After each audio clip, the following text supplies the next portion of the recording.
Alors.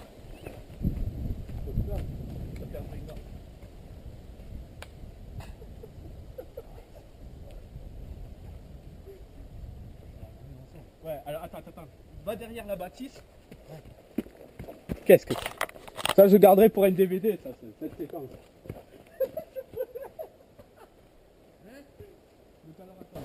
On arrive. Et là, tu me fais... Ah ouais, mais là, je passe pour un con, là. Là, je passe pour un con, là. Ah ouais, non, mais je passe pour un con, là. Je sais pas, ben oui, parce qu'on te voit pas là-haut.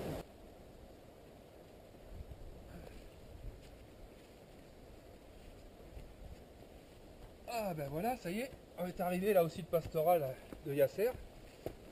Bon, écoute, ce qu'on va faire, moi je vais préparer le pique-nique si tu veux monter encore un petit peu plus haut. Hein. Ouais, parce qu'il paraît que le site, c'est tout le... T'as plein de horis comme ça jusqu'à un gros pâturage. Donc on va aller voir. Ok. On va aller voir, parce qu'en plus, ce chemin, ce qui est bien, c'est comme on l'a dit, là, il nous amène au Canigou. Ouais. Et le Canigou, pour ceux qui ne le savent pas, fait partie de la commune de Torignan, hein, ça délimite Torignan et Vernet-les-Bains, donc ça à savoir, c'est important de savoir ces petites anecdotes en terre catalane. Bon, tu prépares le pique-nique et je vais montrer un peu là-haut. Ok, ça marche. Allez, à tout à l'heure. À tout de suite.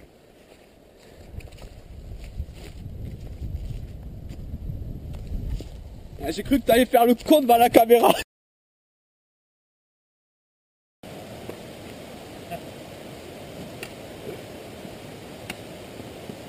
Durement meurtri dans sa chair et dans ses pierres, le village de Valmagnard restera... Ah, papa,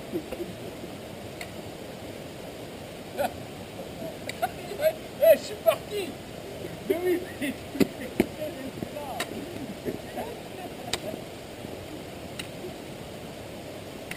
Ah, mais pas arrivé au bordel. Mais dis comme ça, tu t'envoies direct.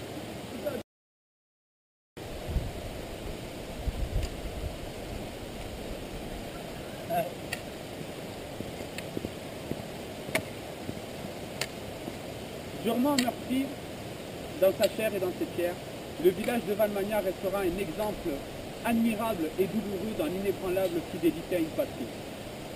C'est certainement une intro atypique, totalement différente des autres, mais il fallait absolument citer Max Lejeune, qui à l'époque secrétaire d'État aux forces armées, a attribué à ce fantastique village historique de la terre catalane l'attribution de la croix de guerre. Voilà, aujourd'hui c'est un reportage assez intéressant et assez spécial que je vous propose, car effectivement, comme je vous le dis, Valmagnard est un site historique dans les Pyrénées-Orientales par rapport à la Seconde Guerre mondiale. On va aller aussi de la Pinouse, je vous en parlerai un peu plus. Voilà, je suis avec mon compatriote DJ66 qui ne cesse voilà, de faire le comique, mais c'est important de parler histoire et d'en rigoler un petit peu. Allez, oh. Voilà, le chien, la messe, allez, c'est un machette. D'en rigoler un petit peu.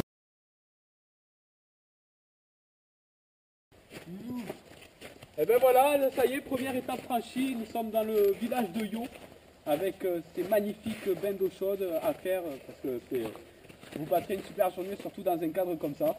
Et voilà.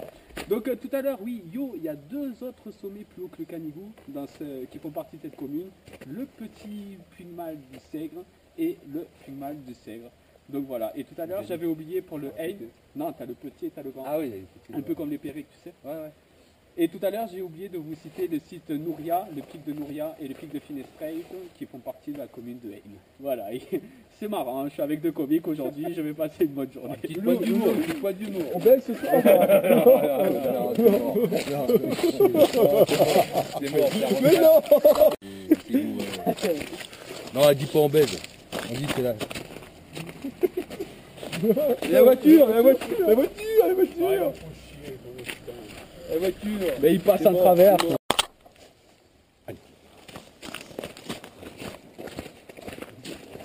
Ah, j'ai oublié oublié de vous préciser, dans ce magnifique village de Yo, il y a les bains d'eau chaude à connaître. Vous passerez une superbe journée au bain. Voilà. Quoi, oui? D'accord. On peut se foutre à poil?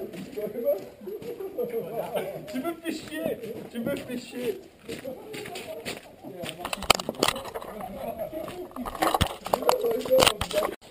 Alors, action. Allez. Il m'énerve avec son action. Ah bon, faut pas le faire, ça. Et moteur. Et ben voilà, là on arrive dans la magnifique commune d'Aire qui, comme je vous l'ai dit, hein, a le second pic le plus haut du département, le plus mal d'Aire, avec ses 2910 mètres. Voilà, magnifique village. Allez, c'est parti, on va direction Nahujan. On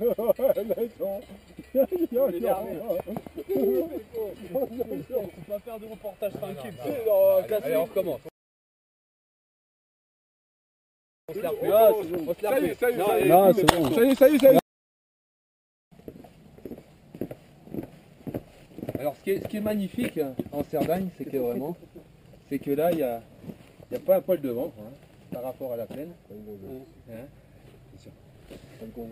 On l'a refait, putain.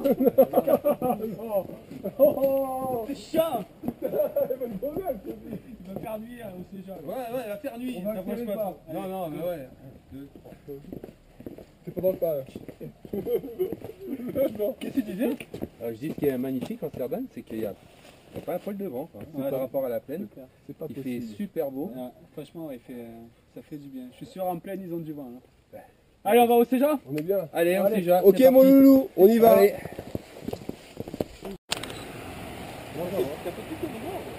Ah ouais. Donc voilà, là on a traversé Finestré, bon on y est toujours. Et là on est sur un pont où on voit la Lentilla qui prend sa source à Valmagna, qui traverse Ballestavi, Finestré, Espira de Conflans, et où elle termine sa course, Richard. Elle se jette dans la tête avec ça. Et voilà, elle se jette dans la tête à Vincent. Il allait le dire, DJ 66. Et voilà la Lentilla, superbe vue sur Finestré. Voilà, bon, le caniveau, on peut le voir juste la pointe. Donc voilà, c'est sympa, on y va. On est à Finestré et là, on va en direction d'Estouer. Allez, on y va? Allez, on y va. Je vais juste rajouter un truc. Mike Brandt est de Finestré. Voilà. Évidemment, ça y sera pas. Hein.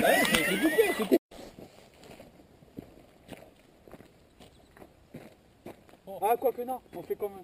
Ça faisait longtemps qu'on l'avait pas fait celui-là. C'est comme ça. Là. Tu vois. Tu te rappelles quand on fait comme ça? Ouais, comme ça. Ouh, là-bas, hein. Ah ouais. Le truc qui est à côté de. Et ben voilà, et ben regardez, on est au col d'Elforn, deuxième col après le col des Grecs. Donc voilà, on va se poser un petit peu, histoire de manger un bout. Et ben voilà. Voilà, on est bien là. Voilà. On est bien. D'accord. Alors il faut savoir quand même, c'est important de savoir, c'est une route qui nous conduit, une des innombrables routes qui nous conduit au chalet des Cortalais. Évidemment, hein, si vous avez un châssis bas, évidemment, si vous avez...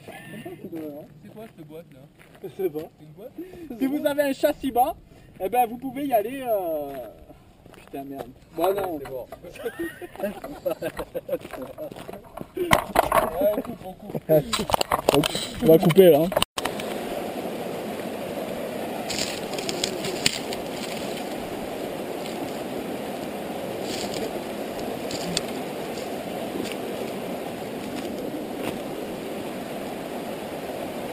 Et ben voilà, nous sommes dans la rivière du Yek. Alors cette rivière, il faut savoir quand même que cette rivière est, comment dire, elle est réputée parce que c'est on l'a fait. Hein?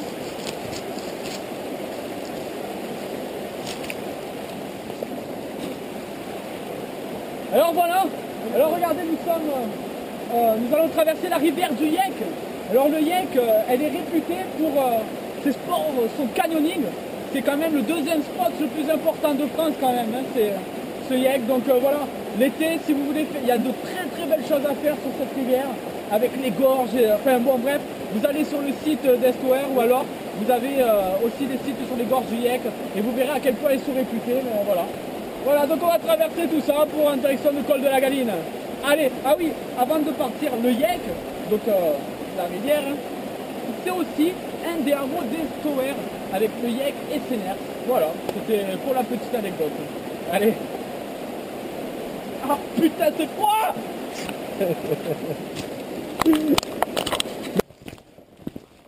Ah, et ben voilà, on est arrivé au premier objectif de cette boucle, voilà, qui est Ballestavi.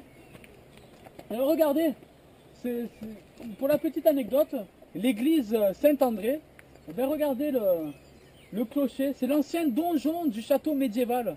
Voilà, c'est pour la petite anecdote, vous pouvez faire en parler à vos amis dans les repas de famille ou d'amis. Voilà, pour montrer un peu de culture sur le patrimoine catalan. Un peu de cacahuètes. Allez, et voilà. Et ben voilà, ben on va aller au gîte, se reposer, parce que demain une journée, mais un peu. On va la refaire. On va la faire. C'est énervé.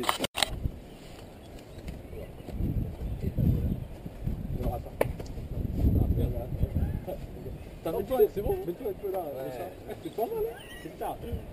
C'est pas mal, hein. Tu vois le clocher de dans la bière. Il est beau le clocher. Ouais, vous l'avez pas vu?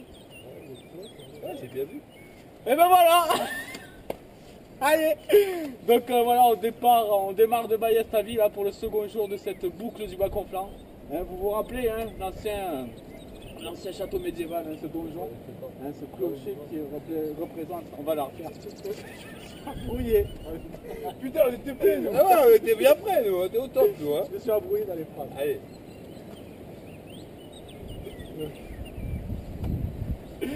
Et ben voilà, ça y est, c'est le deuxième jour de cette boucle du Bas-Conflans avec Didier 66 et Riri, hein, on est là, on est toujours présent. Voilà, hein, toujours Ballestavi hein, qui surplombe le village. Il y a le village du haut et il y a le village du bas, hein, le clocher qui représente l'ancien donjon hein, du château médiéval. Donc voilà, à Ballestavi, alors il y a pas mal de fêtes à Ballestavi, c'est vrai. C'est vrai. C'est pas mal. Notamment tous les dimanches, tous les troisièmes dimanches. C'est parfait. Ah non, C'est bon.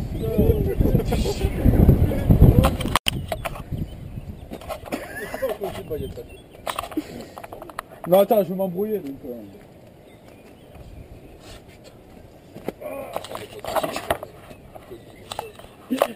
Pas con.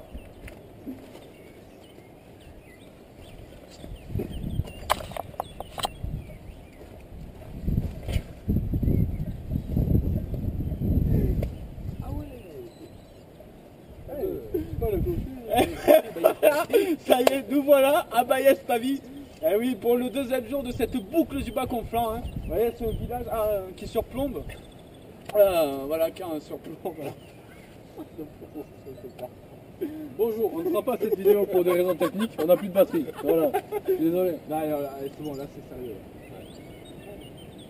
On recommence. Et ben voilà les loulous, ça y est, on est à Ballestavi, on départ, hein, le départ de cette deuxième journée qui va annoncer la fin de cette boucle du Bas-Conflans. Alors Ballestavi, il y a pas mal de fêtes, il faut le souligner. Par exemple, le troisième dimanche de juillet, vous avez la fête du fer qui remémore l'histoire d'extraction du minerai. Hein. Vous avez d'autres fêtes, mais mes compatriotes vont se charger de vous en parler. Eh ben, il y a aussi le troisième dimanche d'août, hein, C'est pour vrai. la fête catalane. Et le troisième dimanche de septembre, c'est la fête de l'âne. Et ouais, pas mal de fêtes à Ballestavi.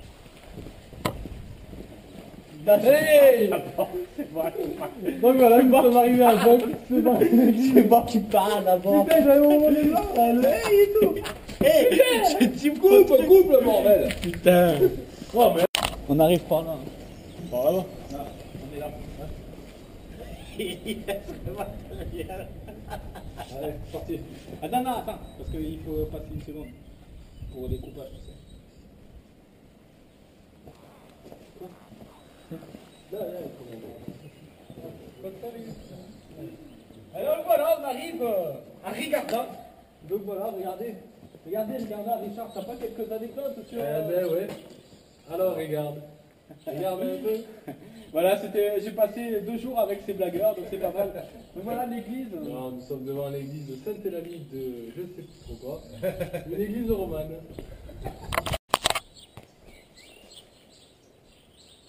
Ça se retrouve ça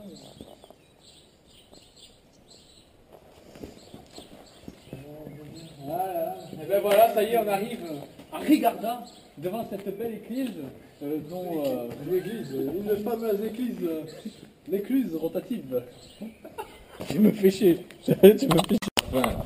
Ouais, c'est ça, j'ai super faim. Attends, on est là. On fait, tu sais, D'accord, on fait. pas trop. Pas trop. Pas trop. Un peu. Pas trop. D'accord. Ok. Allez.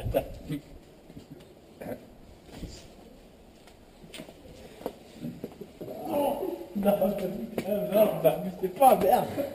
C'est pas trop, c'est un peu trop là. Oh ah, merde. Ah voilà, PK Express, PO Express. Et oui, on nous a pris un stop. Ça fait plaisir, hein? Oui, ça fait plaisir. On l'aurait fait à pied, mais bon. Ouais, mais avec les gros sacs et tout, la pluie. On râle pas comme ton père. Ça aurait été ton père, putain, c'est PK Express depuis longtemps. PK retour. Ben voilà, PO Express se transforme en PK Express. Merci beaucoup. Alors voilà, ce sont les gorges du Caddy, Richard. Ouais. Et là, regardez. Attendez, on peut aussi trouver les gorges du Caddy à Auchan, à Leclerc.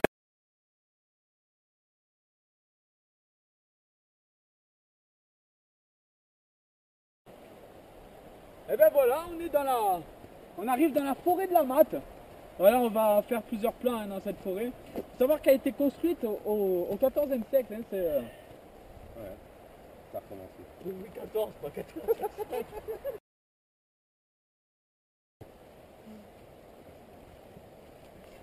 Et ben voilà, ben vous êtes dans la forêt de la Matte. Alors, l'inébranlable forêt de la Matte, il faut savoir qu'elle a été construite sous Louis XIV. Louis XIV. Et oui, c'était pour servir de construction de bateaux.